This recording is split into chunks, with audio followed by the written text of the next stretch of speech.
ठीक आहे. सगळ्यांचं स्वागत आहे या तिसऱ्या अध्यायामध्ये. आणि त्याआधी थोडंसं दुसऱ्या आणि पहिल्या अध्यायाबद्दल, ज्या दुसऱ्या अध्यायाबद्दल आपण काल जाणलेलं आहे, जिथे प्रत्यक्ष ज्ञानाला सुरुवात झालेली आहे. आणि तिथे आपण ज्ञानयोग बघितलाय, कर्मयोग बघितलाय, बुद्धियोग बघितलाय, सांख्ययोग बघितलेला आहे, की ज्या ठिकाणी भगवंतांनी अर्जुनाचं सगळं ऐकून घेतलेलं आहे पहिल्या अध्यायामध्ये. आणि त्याची जी काही कारण आहेत, मग असे सगळे प्रश्न जे आपल्या सुद्धा या भौतिक जगामध्ये मनात येतात हो, आणि जी काही द्विधा मनस्थिती, जसं मी काल म्हटलं, जसं भगवंतांना शरण गेलेला आहे अर्जुन, की कार्पण्य दोषो पहत स्वभावा, त्यांनी स्वभाव कबूल केलेला आहे की माझा गोंधळ झालेला आहे. आणि आता मला तुम्हीच काय ते या निश्चितम तुम्ही तन्मे, की मला तुम्ही निश्चित असं काय ते सांगा, की मला कळत नाही मी युद्ध करावं की नको. आणि म्हणूनच कुठेतरी गोंधळ झालेला आहे अर्जुनाचा, असमंजस झालेला आहे अर्जुनाचं मन. आणि म्हणून या असमंजस झालेल्या अर्जुनाला भगवंत ज्ञान द्यायला सुरुवात करतायत. आणि कालच्या अध्यायामध्ये या सगळ्यांची उत्तरं आपण बघितलेली आहेत, की मग तू करुणा का करू नकोस मनामध्ये, तुझा जो दृष्टिकोन, मग ज्या उत्तम गुरुचं आपण म्हटलं की जो एक शारीरिक, मानसिक आणि आध्यात्मिक दृष्टिकोनातून 360 अंशांच्या अँगल मधनं आणि त्या दृष्टिकोनातून जेव्हा आपलं मन आणि आपल्याला ते विचार सांगितले जातात, तेव्हा निश्चितच तो दृष्टिकोन अत्यंत महत्वाचा असतो. आणि तोच भगवंतांनी अर्जुनाला सांगितलेला आहे, की तू जो विचार करतोयस तो तू नाहीयेस. आणि म्हणूनच ज्या पहिल्याच कारणाला भगवंतांनी सांगितलंय, जो ज्ञान योग घेतलेला आहे, की मग जिथे तू शरीर नाहीस, तू आत्मा आहेस. आणि हा आत्मा हा अविनाशी आहे. हा आत्मा हा अविरत या देहामधून प्रवास करतोय. आणि हा देह जेव्हा जीर्ण होऊन जेव्हा मनुष्य मृत्यू पावतोय, तेव्हा हा देह टाकून तो आत्मा दुसरं शरीर धारण करतो. अशा प्रकारे मग या आत्म्याला ना चिरता येत, ना कापता येत, ना ओलं करता येत, ना सुकवता येत, अशा या आत्म्याचे गुणधर्म आपण जाणले. नैनम छिन्नंती शस्त्राणी, की कुठलंही शस्त्र काहीही करू शकत नाही या आत्म्याला, जो अविनाशी आहे.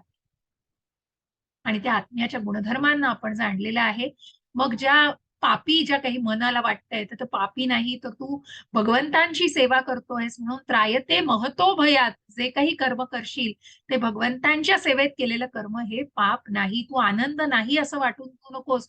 अशा दृष्टिकोनातून बघ, की तू जरी हे युद्ध केलंस तरी तू जिंकणार आहेस आणि पृथ्वीवर राज्य केलंस आणि तू हरलास, आणि जरी या युद्धात ठार मारला गेलास तरी तुला स्वर्गसुख मिळणार आहे. अशा प्रकारे मनुष्य मनोधैर्य वाढवतायत भगवंत, मनोदौर्बल्य घालवून कुठेतरी मनोबल अर्जुनाचं वाढवतायत. आणि अशा दृष्टिकोनातून भगवंत सांगतायत की मग तू एक क्षत्रिय आहेस. आणि ज्या कर्मकांड, मग कर्मकांड ते कर्मयोग, की मग हे कर्मकांड कधी, की आत्म इंद्रियो वांछा तारो नाम काम, मग कुठेतरी जो मोह आहे, कुठेतरी इंद्रिय विषयांमध्ये स्वतःच्या स्वार्थासाठी आपण, कृष्ण इंद्रियो वांछा तारो नाम प्रेम. आणि म्हणून मग कुठेतरी स्वतःच्या इंद्रिय विषयांना स्वतःसाठी कर्म न करता जेव्हा तू ते भगवंतांसाठी करतील, ते निश्चितच निष्काम कर्म असेल. आणि मग या सगळ्या गोंधळांनी जो असमंजस झालेला आहे, त्याला भगवंत सांगतायत की हे मन स्थिर झालं पाहिजे, हे मन दृढ झालं पाहिजे. आणि मनाचा निश्चय, जो दृढ निश्चय पाहिजे, अशा या असमंजस वृत्तीला घालवून अव्यवसायात्मिक झालीये, तुझ्या बुद्धीला पाटे फुटलेले आहेत. आणि म्हणूनच तुला व्यवसायात कुठेतरी फोकस ढळलेला आहे. आणि म्हणूनच ते ध्येय ढळल्यामुळे, तो निश्चय ढळल्यामुळे तुला असा असमंजस व्हायला झालेला आहे. परंतु तोच अर्जुन भगवंतांना कशा प्रकारे, मग आजच्या अध्यायामध्ये विचारलेले प्रश्न आहेत आणि ज्या आपण पारिवारिक परंपरेचं नष्ट होणं जाणणार आहोत, ते कुठेतरी आपण आजच्या अध्यायातही त्याचं उत्तर.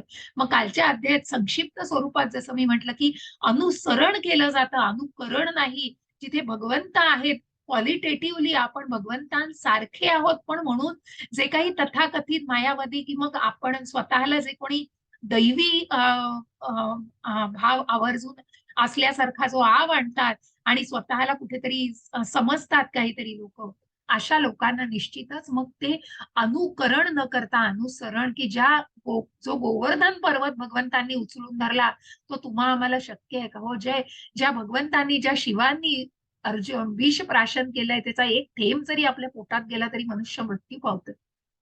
असं सगळं असताना मग कुठेतरी या गोष्टी जाणून घ्यायच्या आहेत आणि या पारिवारिक परंपरेला कशा प्रकारे मग नष्ट होणार नाही. कारण एक आदर्श व्यक्ती, भगवंतांनी स्वतःचा आदर्श डोळ्यासमोर ठेवून सांगितलेला आहे आणि अर्जुनालाही भगवंत तेच सांगतायत आणि त्याच थोडस विश्लेषण आपल्याला या गोष्टीत, कारण वर्ण शंकर पद्धती नसून भगवंतांनी गुणकर्माने जी वर्णाश्रम पद्धती केली आहे, मग ते प्रत्येक कर्म हे निष्काम कर्म कसं ठरू शकतं आणि त्यांनी भगवंतांची प्राप्ती कशी होऊ शकते हे आपल्याला थोडक्यात जाणून घ्यायचे आहे. आणि म्हणून मग आजच्या अध्यायात अर्जुनाला प्रश्न पडतायत. आता बघा, अर्जुनाला पडणारे प्रश्न सुरू झालेले आहेत. अर्जुनाला प्रश्न आधीच पडलेले आहेत. अर्जुनाचा दृष्टिकोन भगवंत सांगतायत कसा बदलायचा आहे. आणि मग अर्जुनाच्या प्रश्नांना जसं जसं ज्ञान मिळतंय, त्या ज्ञानापासून अर्जुनाच्या मनात जे काही प्रश्न येत आहेत त्या प्रश्नांनी सुरुवात होती आणि हे ज्ञान अजून अजून आपल्यापर्यंत पोहोचतं आहे.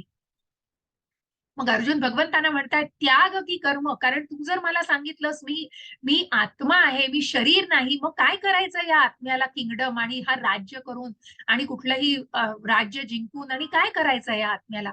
पण तिथेच तू मला सांगतोयस की कर्म तितकं श्रेष्ठ आहे, मग तू त्रायते महतो भयात सांगतोय. थोडक्यात थोडं कर्म जरी भगवंतांसाठी केलं तरी ते निश्चित मोठ्यातल्या मोठ्या संकटांपासून मनुष्याला वाचवू शकतं. आणि म्हणून मग मला सांगा की ज्ञानयोग श्रेष्ठ आहे का कर्मयोग श्रेष्ठ आहे, हे भगवंतांना अर्जुनाने विचारलेलं आहे. मग अर्जुनाला भगवंतांनी कर्मकांड कशा प्रकारे स्वतःच्या इंद्रिय विषयांपासून मग तेच कर्म तू कर्मयोगामध्ये कसं घालू शकतोस, तेच कर्म भगवंतांना अर्पण केलं, ते भगवंतांशी जोडलं गेलं की ते निष्काम कर्म तो कर्मयोग आहे. आणि मग ज्या ज्या 3.17 ते 35 यापैकीच काही श्लोकांमध्ये आपल्याला जाणून घ्यायचंय की हा सामान्य जनांसाठी आदर्श असणारा नेता का असू शकतो आणि कसा असू शकतो. आणि तो आदर्श असताना आणि म्हणूनच अशी आदर्श व्यक्ती घरात असणं आणि कुठल्याही प्रकारची कौटुंबिक परंपरा नष्ट न होणं हे जाणून घेताना आपल्याला या श्लोकांविषयी जाणायचं. आणि सगळ्यात शेवटी मग पुन्हा एकदा आपल्याला त्या काम क्रोध मग सगळ्यात मोठा शत्रू हे सगळं जाणून घेतोय आपण, सगळं जाणायचा प्रयत्न करतोय, पण कुठेतरी तो मोठा शत्रू मग त्या सुंदर अशा एका आकृतीला मी तुमच्या समोर आणीन आणि मग कशा प्रकारे हा शत्रू आपल्यावरती राज्य करतो आणि कशा प्रकारे याचा आविर्भाव असतो या स्वरूपाला आपण जाणून घेणार आहोत.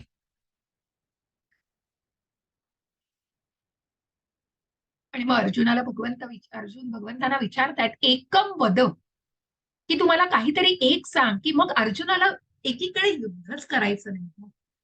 मनुष्याला कुठेतरी युद्ध, मनुष्याला एखादी गोष्ट करायचीच नसेल तर मग त्याला वेगवेगळी कारण मिळतात. पण इथे इथे ज्या ज्ञान योगाला भगवंतांनी जे ज्ञान अर्जुनासमोर मांडलेलं आहे त्या ज्ञानाला जाणून घ्यायची, सखोल जाणून घ्यायची सुद्धा ती उत्सुकता अर्जुनामध्ये आहे. आणि मग अर्जुन सांगतोय की त्याचं मन तयार नाहीये तर त्याला युद्ध करायचं नाहीये. पण जेव्हा भगवंतांनी अर्जुनाला तो ज्ञानाचा उपदेशाचा खजिना भगवंतांनी उघडलेला आहे तेव्हा अर्जुनाच्या मनामध्ये कन्फ्युजन होत आहे, कुठेतरी पुन्हा भ्रम होतो आहे, कुठेतरी पुन्हा तो असमंजस म्हणण्यापेक्षा कुठेतरी त्याला कळत नाहीये की काय नक्की श्रेष्ठ आहे, की मग मी कर्म करू का कर्म करू नको. भगवंत सांगताय की तू कर्म करायचेस, मग ते कर्म कसं करायचेस तर ते निष्काम कर्म, तो कर्म भगवंतांना जोडलं जाणार आहे. पण नाही तर ते कर्म काय, तो मिथ्याचार भगवंतांना नकोय. भगवंतांना आपण मिथ्याचारामध्ये नकोय, कुठेतरी फक्त वरवर असं ते दाखवण्यासाठी कुठल्याही प्रकारचं कर्म करायचं नाहीये. म्हणूनच भगवंत सांगतायत कर्मेंद्रियाणि संयम्य य आस्ते मनसा स्मरन् इंद्रियार्थात विमूढात्मा मिथ्याचारः स उच्यते. हरे कृष्ण माताजी. हरे कृष्ण. जो कर्मेंद्रिय संयमित करतो परंतु ज्याचे मन इंद्रिय विषयाचे चिंतन करीत आहे तो निश्चितपणे स्वतःची फसवणूक करतो आणि अशा मनुष्याला मिथ्याचारी म्हटले जाते. हरे कृष्ण. हरे कृष्ण. जो कर्मेंद्रिय बघा, मग कुठेतरी कर्मेंद्रिय करतोय, पण म्हणजे काय केलंय त्यांनी, हा जो तुम्हाला आता याच्यामध्ये दिसतोय बघा, चित्रामध्ये दिसतोय, तर हा कुठेतरी हा साधू बाबा असल्याचा आव आणतो आहे. वस्त्र धारण केलेली आहेत एक्सटर्नली, बाह्य रूपाने कुठेतरी ती भगवी वस्त्र धारण केलं म्हणून म्हणून काही साधू म्हणणार नाही हो. त्या मनाचं काय बघा, हातामध्ये काय आहे, सिगरेट, तिकडे फोन दिसतोय, म्हणजे काय, हा मिथ्याचार आहे. कुठेतरी फक्त दाखवण्यासाठी ज्या गोष्टी केल्या जातात तिथे तो पूर्णपणे त्या निष्काम कर्मात वाहून घेऊ शकत नाही. आणि म्हणूनच मग कुठेतरी तो मिथ्याचार भगवंतांना नकोय. भगवंतांना प्रत्यक्ष शुद्ध शुद्ध असा भक्त हवा आणि ज्यांनी निष्काम पद्धतीने मग त्या कर्माची फळं आणि ते कर्म करायचंय ते भगवंतांना अर्पण केलं पाहिजे. आणि म्हणूनच भगवंत म्हणतात कुठल्याही प्रकारचा मिथ्याचार भगवंतांना नकोय.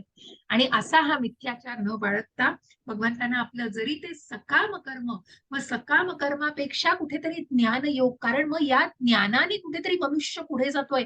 पण नुसतंच ज्ञान नाही हो, त्या ज्ञानाचं आचरण, त्या ज्ञानाचं ऍप्लिकेशन हे महत्वाचं आहे. आणि म्हणूनच मग कुठेतरी त्या ज्ञानाला जाणून मग ते जेव्हा आचारामध्ये आचरणामध्ये आणलं जातं तेव्हा ते निष्काम पद्धतीने करता येण्यासारखं असतं. मग फक्त स्वतःची फसवणूक करण्यासाठी की मला फक्त वाटतंय आता मी हे सगळं सोडलंय, मी भगवी वस्त्र धारण केलंय, झालो मी साधू झालोय, मग आता मला जे काही आहे ते मला सगळं चांगलं मिळणार आहे, अशा बऱ्याच गोष्टी आपण जाणू शकतो. पण तसं नसून हा मिथ्याचार आहे कुठेतरी. आणि म्हणूनच या मिथ्याचाराला भगवंतांनी निषेध केलेला आहे. मिथ्याचार भगवंतांना नकोय. आणि म्हणून भगवंत म्हणतात त्या मनाचं काय, त्या मनाला नीटपणे मार्गदर्शित केलं पाहिजे. त्या इंद्रिय विषयांपासून त्या मनाला कुठेतरी नियंत्रित करणं आवश्यक आहे. आणि म्हणूनच मग त्या नियंत्रणाला भगवंत, त्या ज्ञानाच्या आचरणाला, त्या ज्ञानाला, त्या ज्ञानाचं जे काही ज्ञान घेऊन तुम्ही आचरणात आणाल ते योग्य आहे. नुसतंच ज्ञान श्रेष्ठ नाहीये. ज्ञानापेक्षा निष्काम कर्म योग हा श्रेष्ठ आहे. आणि म्हणून मग हा यज्ञ, आता हा जो यज्ञ कशा प्रकारे निष्काम कर्म केलं जातं, तर ते कर्म भगवंतांना अर्पण केलं जातं, तो यज्ञ. मग यज्ञ कशा प्रकारे केलं जातं, तर यज्ञातली आहुती आपण बघायचो पूर्वी की यज्ञ याग, ब्राह्मण लोक यज्ञ याग, की जिथे विष्णूंना ते यज्ञ अर्पण केले जातात, आहुती स्वरूपामध्ये ते यज्ञ अर्पण केले जातात. म्हणून जिथे अर्जुनाच्या मनात येते की मग हे निष्काम हे कर्म मी करतोय, मी हे युद्ध करणार, मी माझ्याच नातेवाईकांना मारणार, मग कुठेतरी जेव्हा त्या कर्माची बंधनं, त्या कर्माला आपण करतोय, मी हे करतोय आणि मला हे युद्ध करायला लागतंय, तेव्हा त्या कर्म बंधनामध्ये तो मनुष्य मानला जातो. म्हणून भगवंत म्हणतायत तो यज्ञ भगवंतांना अर्पण करायचा आहे. विष्णूंना जर तो कर्म ते अर्पण केलं तर निश्चितच त्या कर्म बंधनातून मुक्तता आहे. आणि म्हणूनच भगवंत सांगतायत यस्विंद्रियाणि मनसा नियम्या भरते अर्जुन कर्मेंद्रियैः कर्मयोगम असक्तः स विशिष्यते. हरे कृष्ण माताजी. हरे कृष्ण. या उलट जर एखादी प्रामाणिक व्यक्ती मनाद्वारे इंद्रियांना संयमित करण्याचा प्रयत्न करीत असेल आणि आसक्ती न ठेवता कृष्ण योगाचा म्हणजे कृष्ण भावना भावित प्रारंभ करीत असेल तर ती व्यक्ती अधिक श्रेष्ठ आहे. हरे कृष्ण. हरे कृष्ण. आणि म्हणूनच मग एखाद्या प्रामाणिक व्यक्ती जेव्हा मनाद्वारे इंद्रियांना संयमित करण्याचा प्रयत्न करतं, कुठेतरी मन, इंद्रिय आणि बुद्धी या सगळ्यांना काबूत ठेवून मग त्या आसक्तीपासून कुठेतरी अनासक्त होण्याची जी वृत्ती आहे ती कुठेतरी प्रगत करण्याची, ती कुठेतरी डेव्हलप करणं म्हणजेच कृष्ण भावना. ज्या कृष्णांसाठी मग जे कर्म करता आहात ते भगवंतांना अर्पण करायचं आहे. आणि मग ही व्यक्ती असा कर्मयोग, मग ते कर्मकांड नसून तो कर्मयोग आहे, ते युज म्हणजे भगवंतांशी जोडलं जाणं. आणि म्हणून हा कर्मयोग जो ज्ञान योगापेक्षा, कारण त्या ज्ञानाचं आचरण महत्वाचं आहे. आणि अशा प्रकारे हा भक्तीचा, हा बुद्धी योगाला भक्ती योगाला म्हटलेला आहे. आणि कुठेतरी हा भक्तीचा मार्ग जिथे भगवंतांच्या भक्तीमध्ये स्वतःला लीन करू शकतो. मग हा तुम्हाला चित्रामध्ये हे दिसतायत ते राजा प्रताप रुद्र आहेत. आणि ते त्यांना चैतन्य महाप्रभूंच्या काळामध्ये, तर त्यांना महाप्रभूंचं दर्शन घ्यायची अगदी मनापासून इच्छा होती. परंतु महाप्रभूंना जेव्हा हा निरोप धाडला गेला तेव्हा महाप्रभूंनी ते इच्छा नाकारलेली आहे त्यांना भेटायची. कारण त्यांनी सांगितलं मी संन्यासी व्यक्ती आहे आणि मी या भौतिक इंद्रियांमध्ये रमलेल्या मनुष्याला नाही भेटू शकत. आणि म्हणून ते नकार देतात. ते कुठेतरी मन खेदाने, कुठेतरी मनाला खेद वाटतो प्रताप रुद्र राजाच्या. आणि मग त्यांच्या काही शिष्यांकडून कळतं की जगन्नाथपुरीची रथयात्रा येणार आहे. जगन्नाथपुरी त्या यात्रेला चैतन्य महाप्रभू तिथे असतील आणि हे कळल्यानंतर प्रत्यक्ष या राजानेच ती यात्रा आयोजित केलेली आहे, रथयात्रा. आणि मग त्या रथयात्रेचं आयोजन केल्यानंतर कशा प्रकारे त्या रस्त्यावरती हातामध्ये झाडू घेऊन हा प्रतापरुद्र राजा रस्ता झाडतो आहे. कारण भगवंतांच्या सेवेमध्ये ते अर्पण करतोय. स्वतः मी राजा आहे म्हणून मी असं करू शकत नाही, तसं करू शकत नाही, ही तुमच्या व्याख्या आहेत हो.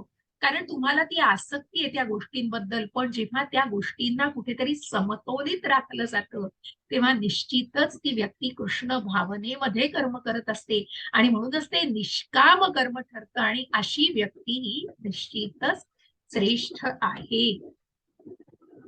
आणि म्हणून मग युधिष्ठिरांसारखे महाराज सुद्धा नारदांना विचारतायत, यथा यज्ञार्थात कर्मणो यत्र लोकोयम कर्म बंधनः तदर्थम कर्म कौंतेय मुक्त संगः सदाचर. हरे कृष्ण माताजी. हरे कृष्ण. श्री विष्णू प्रित्यर्थ यज्ञ म्हणून कर्म केले पाहिजे, नाही तर कर्म हे या भौतिक जगामध्ये बंधनास कारणीभूत ठरते. म्हणून हे कौंतेया, तू आपले नियत कर्माचे पालन श्री विष्णूच्या संतोषार्थ कर आणि या प्रकारे तू नेहमी कर्मबंधनातून मुक्त राहशील. हरे कृष्ण. हरे कृष्ण. आणि म्हणूनच मग जे विष्णूंना आहुती दिली जाते, जे यज्ञ आहे ते विष्णूंना अर्पण केले पाहिजे, ते कर्म केले पाहिजे. हे कर्म या भौतिक जगामध्ये बंधनास कारणीभूत. आणि म्हणूनच मग एक मिनिट, आवाज येत नाहीये. नाही, ते कर्म जर भगवंतांना अर्पण नाही केलं तर ते कर्म बंधनास कारणीभूत ठरू शकतं. कारण त्या कर्माचा भोगता मी आहे. मग मी हे कर्म केलं आहे आणि ते कर्म जर त्या कर्माची फळं आणि ते कर्म जर भगवंतांसाठी नाही अर्पण केलं तर त्या कर्म बंधनांमध्येच अडकायला होतं. आणि कारण त्या देह पातळीवर, त्या देहधारी भावनेमध्ये अजूनही आहे, मला हे हवंय, मला ते हवंय, तो मिथ्याचार जो भगवंत म्हणतोय तू इथे, त्या आत्म्याला कुठलीही आवश्यकता नाहीये, पण त्या आत्मिक पातळीवर अजून विचारच केला जात नाहीये. आणि म्हणून ज्या युधिष्ठिर महाराजांचं आपल्याला उदाहरण दिलंय, युधिष्ठिर महाराजांनी राज्य करताना मग नारद मुनींना विचारलेलं आहे आणि मी हे राज्य, भगवंतांचं राज्य स्वतः स्वीकारलेलं आहे, परंतु मी सेवक आहे, मी दास आहे, कशा प्रकारे मी हे राज्य चालवू, ही मार्गदर्शन ते नारद मुनींकडनं घेत आहेत. जे धर्मराजासारखे युधिष्ठिर महाराज की ज्यांना असत्य बोलणं हे अत्यंत ज्यांच्यासाठी अत्यंत न येण्यात, कधीही ते असत्य बोललेले नाहीयेत आणि कुठल्याही प्रकारचा मिथ्याचार केलेला नाहीये. आणि अशा प्रकारे युधिष्ठिर महाराजांनी नारद मुनींकडून हे जाणून घेतलेलं आहे. म्हणून जे काही कर्म करणार आहे, जे मी राज्य करणार आहे, ते मी भगवंतांसाठी करणार आहे, त्यांच्या राज्याची मी व्यवस्था बघणार आहे. म्हणून मग ते निष्काम कर्म ठरतं, कारण ते कर्म भगवंतांसाठी अर्पण केलं जातं. म्हणून त्याला कुठेतरी त्याग भावना ही महत्वाची आहे. आणि ही त्याग भावना म्हणून त्या त्यागाचं चक्र म्हटलंय याला, की आपलं विहित कर्म, मग एक शेतकरी आपलं विहित कर्म करतोय, काहीतरी त्याग करतोय, त्याग भावनेने स्वतःला जे त्याग करतोय जमिनीवरती काम करताना, आणि मग कशा प्रकारे हे काम करताना मग प्रत्येकाने आपला विहित यज्ञ हे कुठेतरी आपल्याला जाणायचंय. प्रत्येकाने आपलं कर्तव्य चोखपणे बजावलं तर निश्चितच कुठल्याच प्रकारची अडचण येणार नाही. आणि अशा प्रकारे या कर्माला त्याग म्हटलेलं आहे. मग जो शेतकरी शेतामध्ये राबून धान्य मिळवतो तो कुठेतरी त्याग भावनेने ते करतो, कारण ते त्याग भगवंतांना ते अर्पण केलेलं असतं, भगवंतांसाठी ते केलेलं असतं. मी बिया लावलाय, मी हे केलंय, माझं शेत आहे म्हणजे मी भोगता आहे, तसं नसून हे जेव्हा त्यागाचं चक्र होतं तेव्हा ते कृष्णापासून कृष्णापर्यंतच संपतं. कारण ज्या कृष्णांपासून वेदांमध्ये सांगितलंय की यज्ञ म्हणजे आपलं विहित कर्म, आपलं नित्य कर्म हे आपलं विहित कर्म आहे. आणि ज्या प्रकारे मग यज्ञ याग करून मग पावसाचं निर्मिती व्हायची, त्याचप्रमाणे हा यज्ञ याग करून त्यागाची भावना त्याच्यामध्ये असताना मग तिथून पर्जन्य निर्मिती होते आणि तोच पर्जन्य पुढे जाऊन धान्य निर्मितीला कारणीभूत असतो. हे धान्य, मग तुम्ही म्हणाल की मांसाहार करणं हे एकच रेग्युलेटरी प्रिन्सिपल आहे, पण प्रभुपादांनी सांगितलंय मग जे व्हेजिटेरियन, जे इवन कुठल्याही प्रकारचा भाजीपाला, फळं हे सगळं खातात. शाकाहारी जरी असले तरी जर ते कृतज्ञपणे अर्पण नाही केलं, ते भगवंतांना भोग म्हणून अर्पण नाही केलं आणि तसंच खाल्लं तर ते कुठेतरी पाप भक्षण केल्यासारखं जाणवतं. आणि म्हणूनच मग आपल्याला जाणून घ्यायचंय कशा प्रकारे या त्यागाचं चक्र आहे आणि म्हणून या अन्नधान्यांपासून ते अन्न बनवलं जातं, त्याचा पुन्हा भगवंतांना नैवेद्य दाखवला जातो आणि नैवेद्याशिवाय कुणीही ते अन्न ग्रहण करत नाही. म्हणून कृष्णापासून कृष्णापर्यंत असं हे त्यागाचं चक्र आहे, असा हा कर्मयोग. आणि म्हणूनच मग एक मिनिट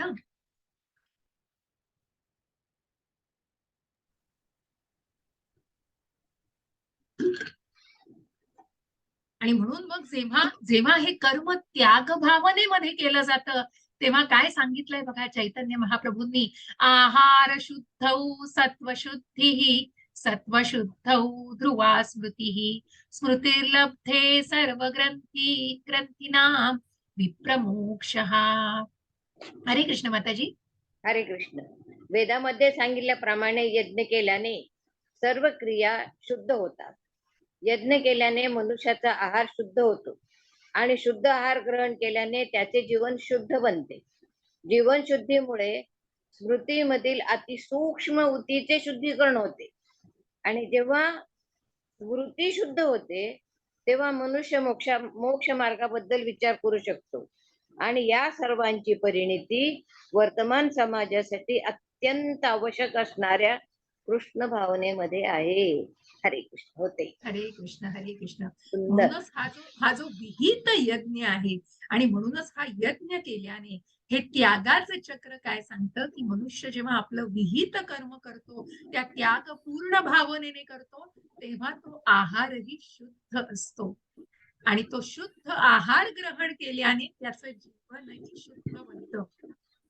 म्हणजे सात्विकता त्या अन्नामध्ये असते आणि त्या आपण जसं म्हणतो एखादी अन्नपूर्ण अन्न शिजवत असते तेव्हा ती अन्नामध्ये तिचे विचारही त्याच्यामध्ये मिळून जात असतात, कारण तितकी सात्विक. म्हणून आपण म्हणतो ना, अन्नदाता सुखी भव, कारण ती अन्नदात्री मग जो भगवंत आपल्याला अन्न देत आहेत, परंतु ज्यांच्या पासून मिळालं त्यांनाही आपण म्हणतो, कारण की ज्यांनी आपल्याला दिलंय अन्न, कारण त्यांचे जे सात्विक विचार त्याच्यामध्ये भगवंतांच्या कृपेनेच त्या त्याग चक्रामुळे कुठेतरी ते विचारही शुद्ध झालेले असतात, म्हणून ते जीवनही शुद्ध बनतं, कारण अतिसूक्ष्म ऊतींचं शुद्धीकरण होतं त्याच्यामुळे.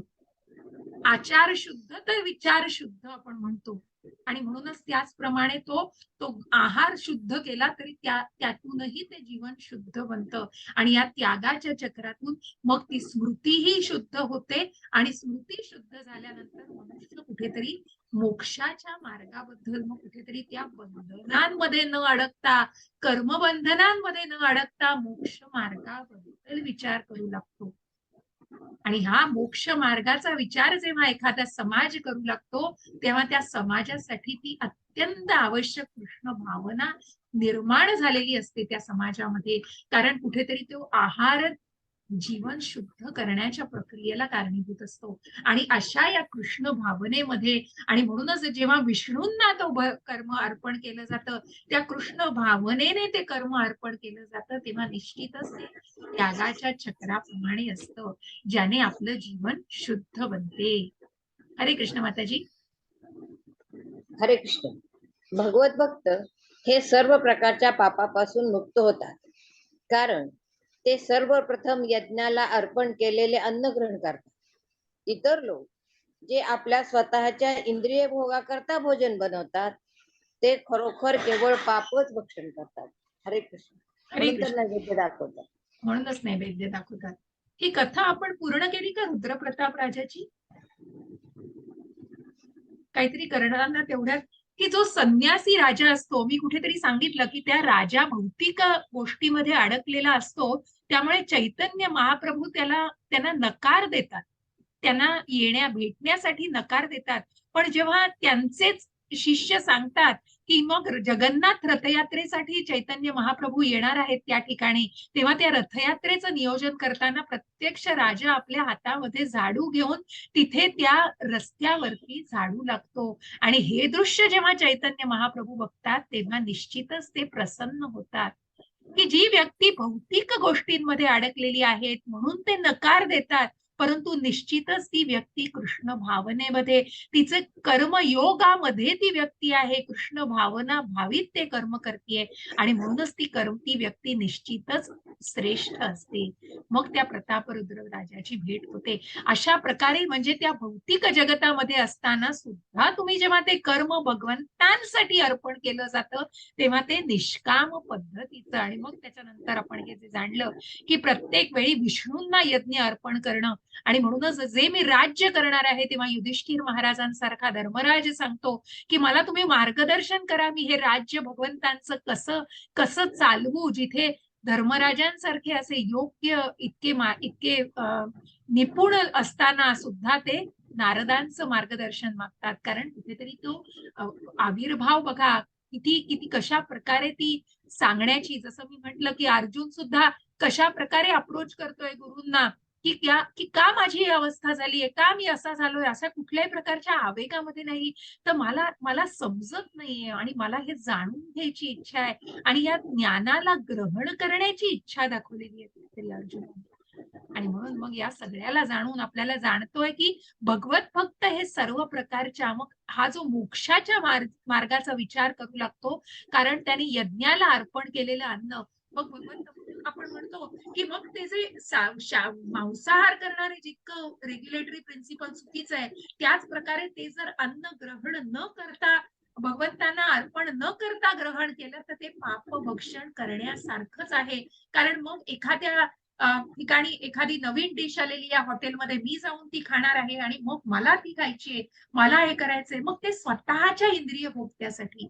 पण ज्या भगवंतांपासून आपल्याला हे मिळतंय ती कृतज्ञता आणि भगवंतांना अर्पण करून तो भोग चढवून जेव्हा तो नैवेद्य ग्रहण केला जातो तेव्हा त्याचं महत्व हे निश्चितच जास्त आहे, श्रेष्ठ आहे. आणि म्हणूनच मग सर्व प्राणी मात्र, मग ज्या अन्नधान्यावर आणि ज्या आपण चक्राला बघितलं इकडे की ज्या प्रकारे हा शेतकरी मग वरुण राजाची ज्या प्रकारे यज्ञ करून, ब्राह्मण यज्ञ करून वरुण राजाला प्रसन्न करतात, त्याचप्रमाणे या त्यागाच्या चक्रातून वरुण राजा प्रसन्न होऊन ते कुठेतरी पावसाचं आगमन झाल्यावर धान्य निर्मिती होते आणि धान्य निर्मितीतून जेव्हा नैवेद्य दाखवला जातो आणि तो नैवेद्य कृष्णाला दाखवला जातो तेव्हा ते अन्न ग्रहण करणं हे आहारव शुद्धव सात्विक शुद्धी, की अशा प्रकारे मग ते जीवनही शुद्ध बनवतो, कारण तो सात्विक आहार असतो. ज्या वेदांत सूत्रांमध्ये, ज्या वेदांमध्ये सांगितलंय की हा त्याग भावना आहे, त्यागाचं चक्र आहे जे वेदांपासून वेदांपर्यंतच, ज्या वेदांचा अंत हा भगवंत आहे, कृष्ण आहे, आणि म्हणूनच त्या कृष्णांपासून कृष्णांपर्यंतच हे येऊन थांबतं. असा हा कलियुगाचा यज्ञ आपण बघतो आहोत. यज्ञैहि संकीर्तन प्रायैर यजंती सुमेधसहा, असा हा महामंत्र ज्या चैतन्य महाप्रभूंचा काल आविर्भाव दिन आपण म्हणतो आणि ज्याचं ते अध्ययन वर्ग, विशेष अध्ययन वर्ग मुग्धा माताजींनी घेतला. खूप सुंदर अशी माहिती दिली. ज्या चैतन्य महाप्रभू जे या पृथ्वी तलावरती 550 वर्षांपूर्वी आले, की जे एक कृष्णाचाच अवतार, परंतु जे राधाराणीचा आविर्भाव, राधाराणीचा भाव जाणून घेण्यासाठी ते कृष्णाचा अवतार घेऊन आलेत. असे ते कृष्ण जो गौरवर्ण आहे तो राधा राणींचा घेतलेला आहे, म्हणून ते राधा कृष्णांचं मिलन झालेलं असं चैतन्य महाप्रभूंचा तो अवतार आहे. आणि म्हणून मग त्या चैतन्य महाप्रभूंनी ज्यांनी संकीर्तनामध्ये आणि ज्यांच्या विषयी आपण काल जाणलं, ज्यांनी हे महामंत्र, हा हरे कृष्णाचा महामंत्र या पृथ्वी तलावर देऊन ज्या संकीर्तनाला ज्यांनी पुढे नेलेला आहे, ज्याचा प्रसार केलेला आहे, त्याच्यामध्ये त्यांचे सर्व भक्तगण, जसं कृष्णाच्या भोवती सगळ्या गोप गोपिका, तशा चैतन्य महाप्रभूंच्या काळामध्ये हे सर्व त्यांचे भक्तगण, मग प्रभू नित्यानंद, मग ज्या अद्वैत प्रभूंसाठी की ज्यांच्या प्रार्थनेमुळे जी बाह्य कुठेतरी कारण काल सांगितलेलं आहे की त्याच्यामुळे अवतार घेतलेला आहे चैतन्य, की तू कृष्णा तू अवतार घे, कारण आता हे सगळं कलियुगामध्ये इतकं वाढत चाललेल्या आहेत गोष्टी, आणि म्हणूनच मग कुठेतरी ती प्रार्थना भगवंतांपर्यंत पोहोचून मग हे ज्या आंतरिक शक्ती आहेत सगळ्या, आणि त्या सगळ्या शक्तींचं म्हणून त्या पंचतत्व मंत्राचं आपण जे काही प्रार्थना करतो, की तिथे आपण स्मरण करतो या सगळ्या पाची महात्म्यांचं. श्रीकृष्ण चैतन्य जे राधाराणी आणि कृष्णाचा अवतार आहे, प्रभू नित्यानंद जे त्यांचा विस्तार आहे, बलरामांचा अवतार, आणि मग अद्वैत गदाधर शिव, नारद मुनी, आणि मग ज्या भक्तांचं नेतृत्व केलेले वासादी, अशा या सगळ्यांचं हे सगळ्यांचं स्मरण केलेलं आहे. ते करून मग जय हो श्री कृष्ण चैतन्य प्रभू नित्यानंद श्री अद्वैत गदाधर श्रीवासादि गौर भक्तवृंद. आणि मग आपण त्या महामंत्र, जो कलियुगाचा महामंत्र आहे, जरा काळजी घ्या, अशा या कलियुगाच्या महामंत्राला आपण यज्ञ ज्याला म्हणतो, की हरेर नम हरेर नम हरेर नम केवलम कलौ नास्ति एव गतिर अन्यथा, की या ज्या छल कपट भांडण आणि या ज्या अशा सगळ्या भौतिक जीवनामध्ये, अशा या जगामध्ये जर काही इतर कुठलाही मार्ग नाही, कारण याला सगळ्यातनं तरुण जायचं असेल तर या सगळ्याचा मार्ग एकच, नामस्मरणाशिवाय इतर कुठलाही उपाय नाही, इतर कुठलाही उपाय नाही, मार्ग नाही. अशा प्रकारे हा हरे कृष्णाचा महामंत्र म्हणजे हा यज्ञ आहे, कलियुगाचा यज्ञानाम जप यज्ञोस्मी. आणि म्हणून ज्या प्रभुपादांनी हा उपदेश केलेला आहे. हरे कृष्ण माताजी.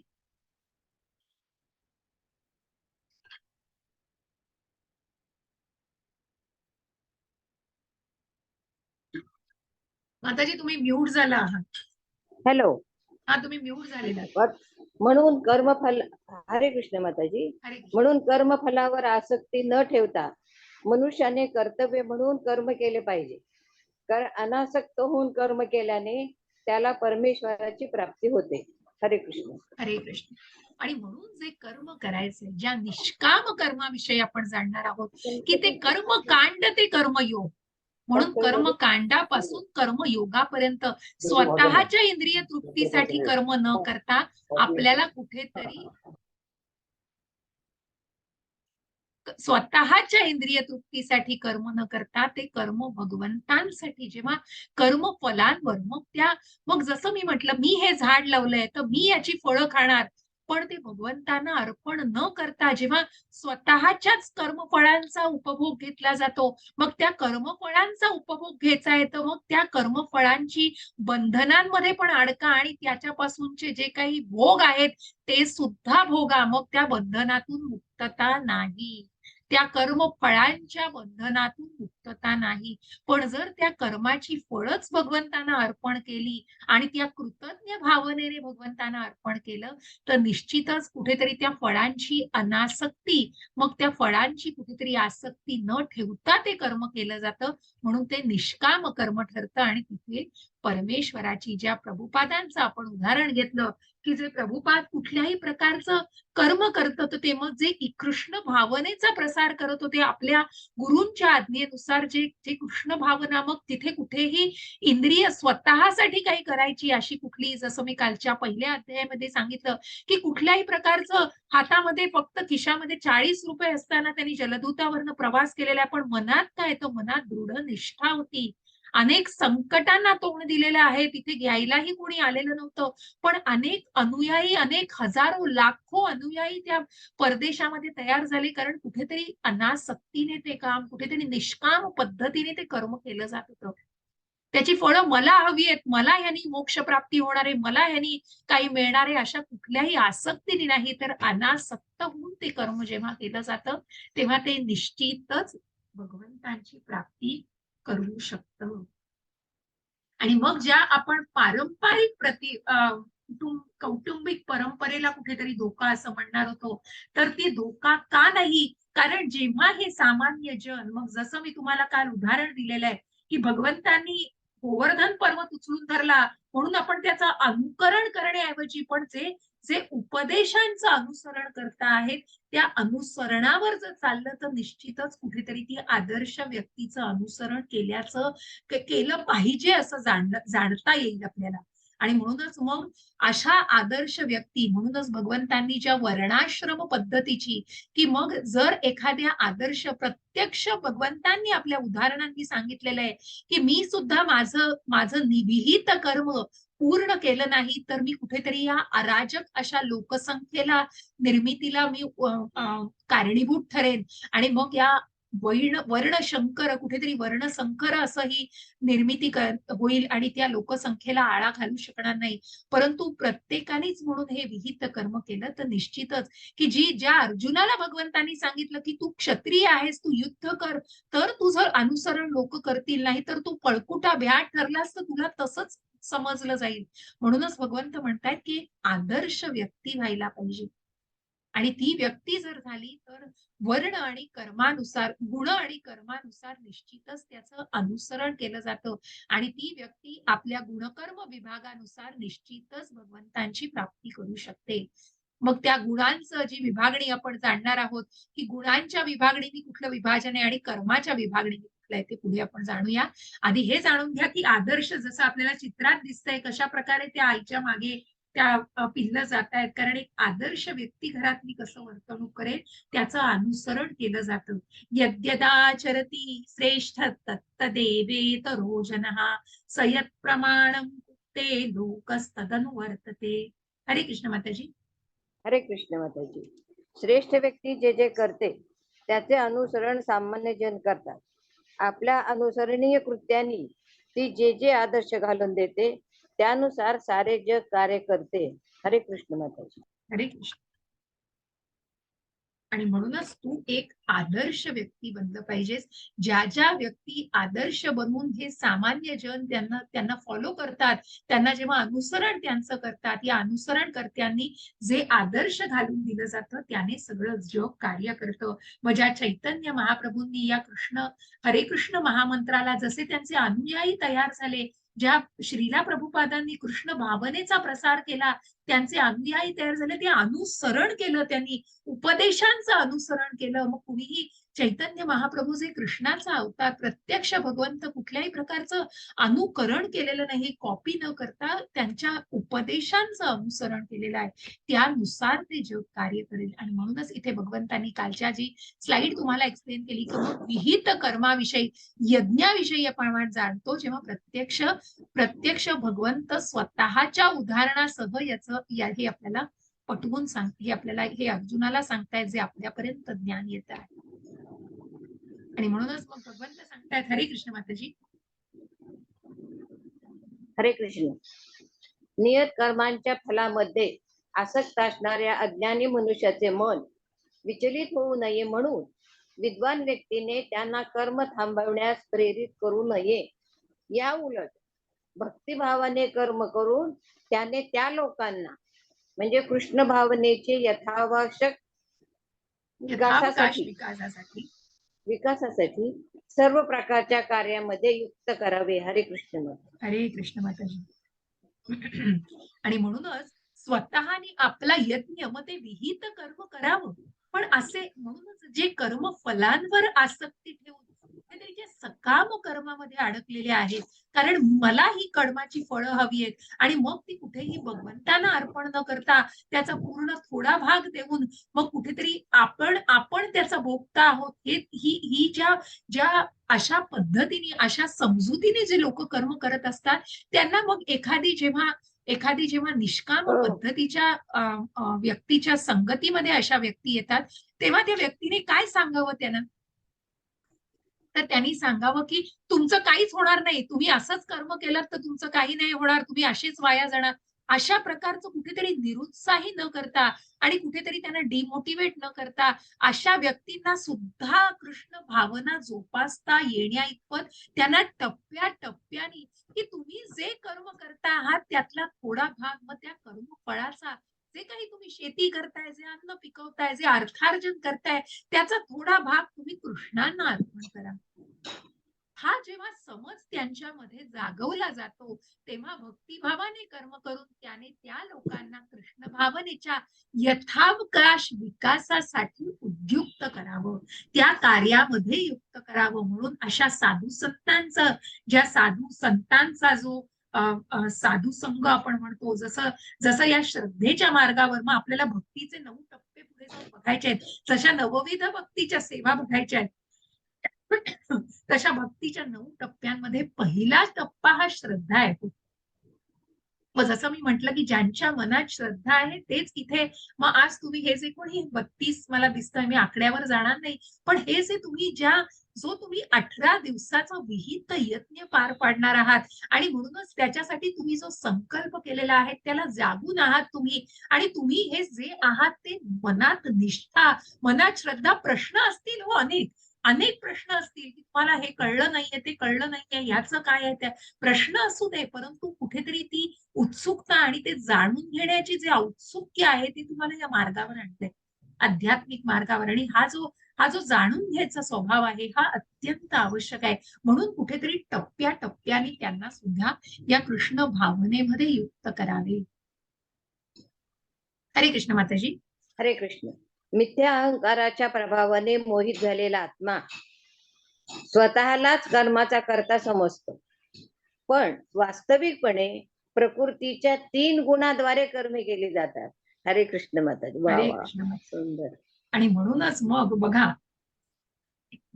आणि म्हणूनच जो स्वतःला बघा या खोटा अहंकार, जसं मी म्हटलं की मन, बुद्धी आणि हा खोटा जो अहंकार आहे त्याच्याने मोहित, कारण हा जीवात्मा जेव्हा या भौतिक जगतामध्ये आलाय तेव्हा या मोह मायेने, जिथे काम क्रोध मोह, काम क्रोध लोभ अशा 3 आपल्याला दिसतात बघा, या माया आहेत, माया. आणि या मायेने कुठेतरी वेष्टन आलेलं आहे मायेचं, आणि तिथे ही व्यक्ती आपल्या त्रिगुणांच्या प्रभावाखाली, मग सात्विकता, राजसिकता आणि तामसिकता याचा प्रभाव त्या व्यक्तीवरती आहे. कारण तो स्वतःलाच कर्माचा करता समजत असतो की मी या कर्माचा, की कुठेतरी या मिथ्या अहंकाराने अहंकार आलेला असतो, परंतु त्या अहंकाराने न जगता ती व्यक्ती त्या त्रिगुणांच्या प्रभावाखाली जगत असते आणि त्या त्रिगुणांच्या प्रभावाला खाली ती कर्म करत असते. म्हणून आपल्याला पुढे जाऊन 14व्या अध्यायामध्ये जाणायचंय की काय आहे सात्विकता, काय राजसिकता आणि काय तामसिकता, आणि मग त्याच्या पलीकडे जाऊन गुणातीत कसं व्हायचंय हे आपल्याला 14व्या अध्यायात जाणायचंय. पण आता ज्या जीवात्म्याला आपण जाणतोय, जी बद्धता आपण जाणतोय, ती बद्धता या मोहमायेमुळे आहे, आणि या मोहमायेमुळे हा जीवात्मा या त्रिगुणांच्या प्रभावाखाली वावरतो आहे. जी काही कर्म करतो आहे त्याच्यावर या त्रिगुणांचा प्रभाव आहे. पण हे जाणण्यासाठी हो, आणि हे जाणण्यासाठी मग हे सगळं कळतंय, जसं मी काल म्हटलं की स्थिता धीर मुनी कसा असायला पाहिजे, वागतो कसा, चालतो कसा, बोलतो कसा, आचरण कसं आहे, हे सगळं जाणल्यावर सुद्धा कुठेतरी का का 10 पावलं पुढे जाऊन मागे येत आहेत पावलं, किंवा का कशा प्रकारे घसरला जातोय मनुष्य, का घसरतोय, कारण त्या घसरण्याला कारण काय आहे, कारण ती वासना, ती आसक्ती कधी वासनेमध्ये रूपांतरित होतीये, तोच प्रश्न आज अर्जुन भगवंतांना विचारतायत बघा. अर्जुन म्हणतायत, हे वृष्णी वंशजा, कशामुळे मनुष्य त्याची इच्छा नसतानाही जणू काय बळीच पापकर्मे करण्यास प्रेरित होतो बघा. आणि म्हणूनच या त्रिगुणांचा प्रभाव जाणायचा आहे मनुष्यानी. स्वतःला ज्या मिथ्या अहंकाराखाली जगवतोय त्याला तो त्रिगुणही जाणायचा आहे, आणि त्याला का तो खेचला जातोय, मग सगळं जरी जरी त्याला मनात इच्छा नाहीये तरी त्या पापकर्मांमध्ये का ओढला जातोय तो, कारण त्या ओढल्या जाण्याला सुद्धा कारण आहे. तो कारण काय आहे तर सगळ्यात मोठा शत्रू जो आहे त्या शत्रू त्याला कारणीभूत आहे.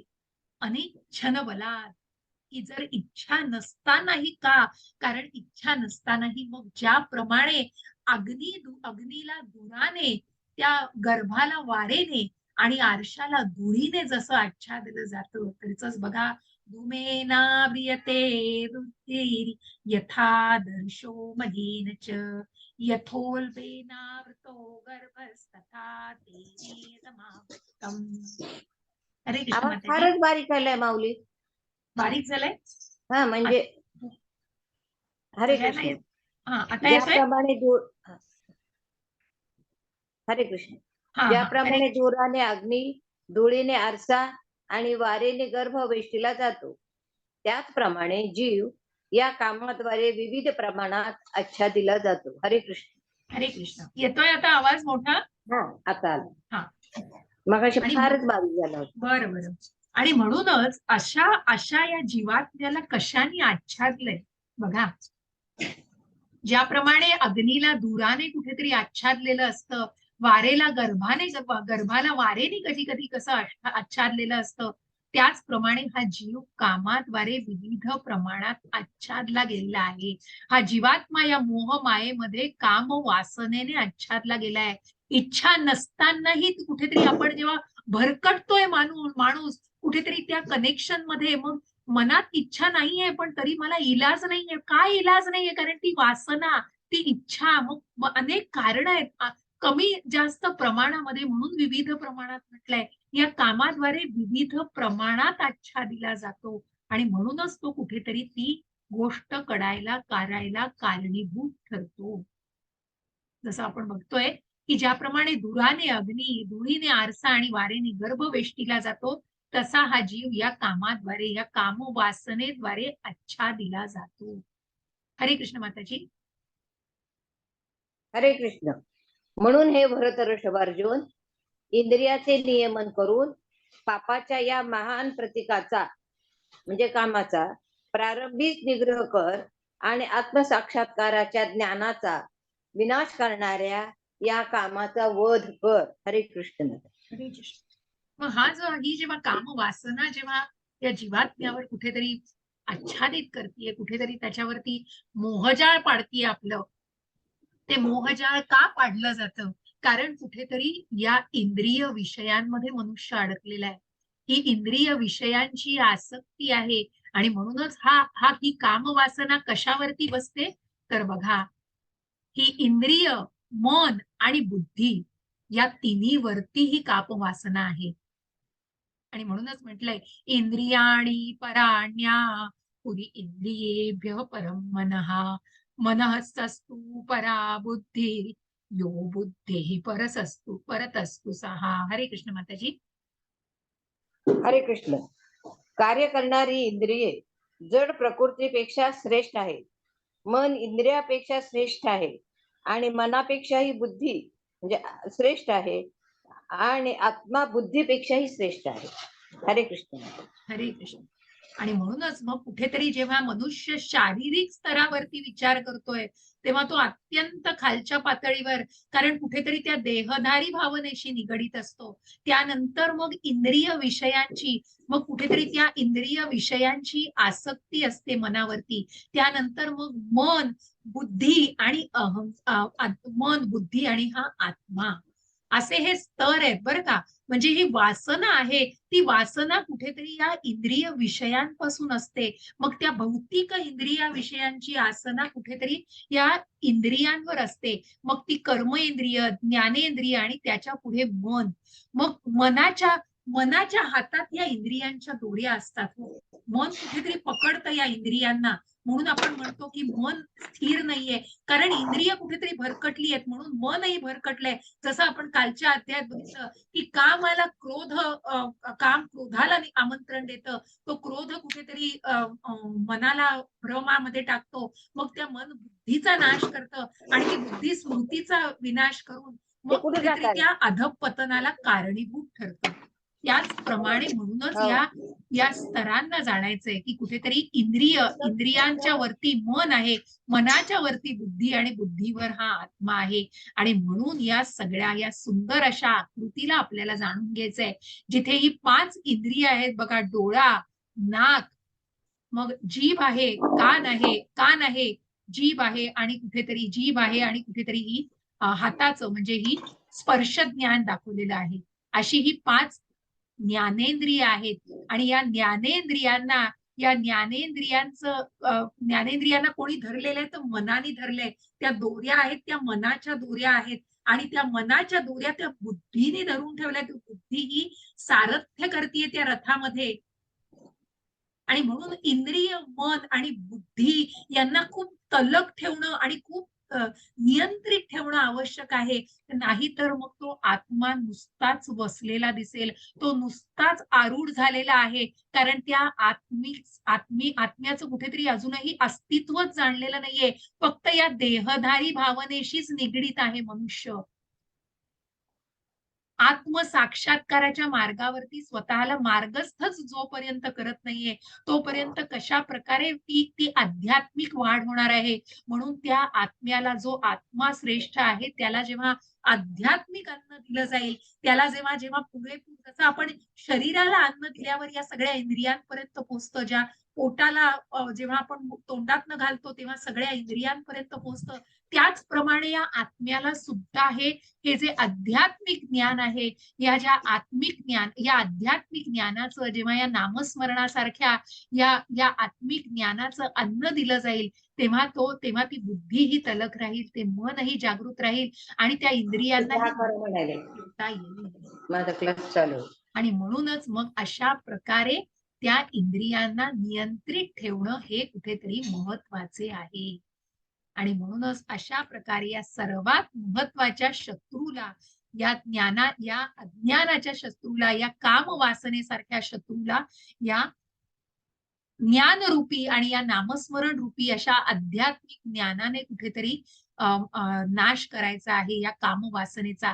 आणि त्याच्यासाठी त्या इंद्रियांना, त्या मनाला आणि त्या बुद्धीला नियंत्रित ठेवणं हे अत्यंत आवश्यक आहे. आणि म्हणून एक बुद्धिमान व्यक्ती मात्र निश्चितच त्या मोक्ष, आणि म्हणून मग कशा प्रकारे हे सगळं लिंक्ड आहे, या आहारव शुद्ध सात्विक शुद्धता मग ही कशी येणार आहे, कारण कुठेतरी हे आध्यात्मिक अन्न, जसं आपण कालच्या टप्प्यावर बघितलं की अध्यात्माच्या प्रवासामधले टप्पे बघितले, ब्रह्म, परमात्मा आणि भगवान, की आध्यात्मिक प्रवासामध्ये जसं जसं व्यक्ती प्रगत होतीये तसं त्या ज्ञानाला मग आचरणात आणणं आणि त्या ज्ञानाला जाणून त्या अंधकार रूपी अज्ञानाचा नाश करणं, त्या अज्ञानरूपी अशा अंधकाराचा नाश करणं, हे या ज्ञानरूपी शस्त्रानेच शक्य आहे. या ज्ञानाचं आचरण, हे सगळं जे आपण जाणतो आहोत भगवंतांकडून, हे ज्ञान आहे.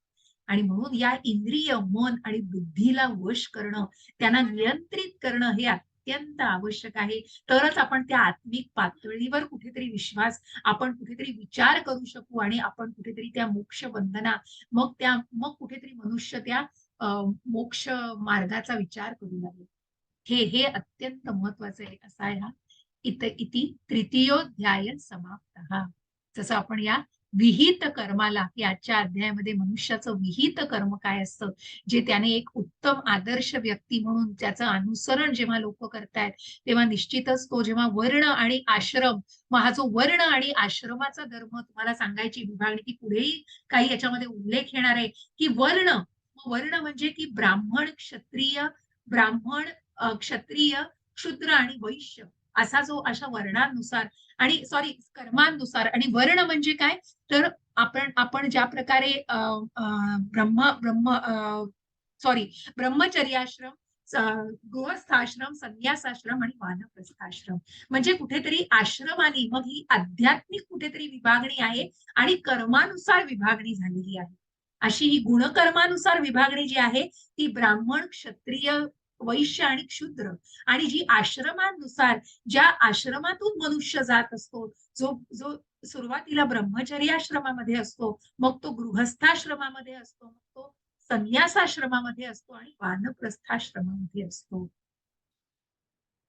वानप्रस्थाश्रम आणि संन्यास, माझं थोडंसं वानप्रस्थाश्रम. मग ज्या संन्यासी वृत्ती मनुष्याने घेतलेली आहे, की ज्याने सगळ्यापासून, मग ज्या आपण जसं आपण आधीही जाणलं, की जे प्रभुपाद आधी गृहस्थाश्रमामध्ये होते, पण नंतर त्यांनी आपल्या गुरूंची आज्ञा शिरसावन्न मानून मग काही कालावधी संन्यास घेतलेला आहे सगळ्यापासून, आणि मग त्यांनी स्वतःला पूर्णपणे केंद्रित केलं आहे. मग बऱ्याच गोष्टी याच्याशी निगडीत आहे. पण ह्या वर्ण आणि आश्रम या दोन्हीची विभागणी, वर्णाश्रम विभागणी मी तुम्हाला सांगितली, की या वर्णाश्रम, मग एखादी ब्राह्मण, एखादी क्षत्रिय, एखादी वैश्य आणि शूद्र, हे सर्वच भगवंतांना प्राप्त करू शकतात आपापल्या विहित कर्माने. मग तो ब्राह्मणही ज्ञानाने प्राप्त करू शकतो, तो क्षत्रिय राज्य करून, युद्ध करून प्राप्त करू शकतो. आपलं विहित कर्म जे भगवंत अर्जुनाला सांगतायत, की तू आपलं विहित कर्म म्हणजे हे युद्ध करायचंयस, ते माझ्यासाठी करायचंयस, मला अर्पण करायचंयस. की तो निश्चितच ते कर्म निष्काम कर्म ठरू शकतं. एखादा वैश्य व्यापार करतो आहे तो भगवंतांसाठी, जेव्हा ती फळं भगवंतांना अर्पण केली जातात, तो वैश्यही भगवंतांची प्राप्ती करू शकतो. क्षुद्र आपल्या कर्माने सुद्धा करू शकतो. म्हणून भगवंतांजवळ कुठलाही तो भेद नाही. ही फक्त विभागणी, मग ज्या धर्माची विभागणी, ज्या जन्मानुसार विभागणी, ही सगळी मनुष्याने केलेलं सगळं आहे. त्याची कर्तृत्व आहेत, परंतु भगवंतांची विभागणी ही या मग आध्यात्मिक ज्या प्रवासामध्ये मनुष्य की ब्रह्मचर्याश्रम जे ज्ञान, मग पूर्वीच्या काळी कशा प्रकारे ब्रह्मचर्य म्हणजे अ, अ, अ, आश्रमांमध्ये जाऊन ज्ञान गुरूंकडून घेतलं जायचं. मग ठराविक 18 वर्षाचा, मग जेव्हा जेव्हा पूर्णपणे आपण म्हणतो जाणकार व्यक्ती होते, मग तो गृहस्थाश्रमामध्ये जाण्याची त्याची पात्रता असते. त्यानंतर वानप्रस्थाश्रम आणि मग संन्यासाश्रम. अशा या मग या आध्यात्मिक टप्प्यांवरती ही प्रगती असते. अशी अशी ही विभागणी भगवंतांनी केलेली आहे. आणि त्यानुसार मग एक उत्तम नेता, जसा प्रत्यक्ष भगवंतांनी स्वतःचा आदर्श व्यक्ती म्हणून उदाहरण सांगितलंय, मग भगवंत कुठलेही अपवाद ठरत नाही, तेही स्वतः आदर्श बनून की अशा प्रकारे अनुसरण कसं केलं पाहिजे एका उत्तम व्यक्तीचं, तर मग कुठल्याही परंपरेला धोका निर्माण होणार नाही. आणि मग या सर्वात सगळं कळून अर्जुन जेव्हा विचारतोय की मग इच्छा नसतानाही का पापकर्मामध्ये मनुष्य ओढला जातोय, कारण ती वासना सगळ्यात मोठा शत्रू, जी वासना मन, बुद्धी आणि त्या इंद्रियांवर कुठेतरी आवेदन कुठेतरी त्यांनी आच्छादन केलेलं आहे. कारण हा जीवात्मा आहे, हा जीवात्मा या मोह मायेमध्ये अडकतोय.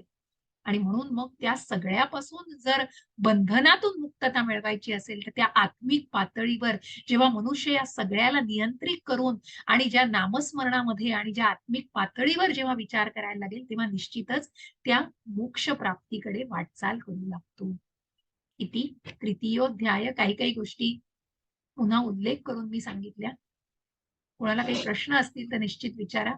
मी शेअरिंग थांबवते आणि रेकॉर्डिंग थांबवते.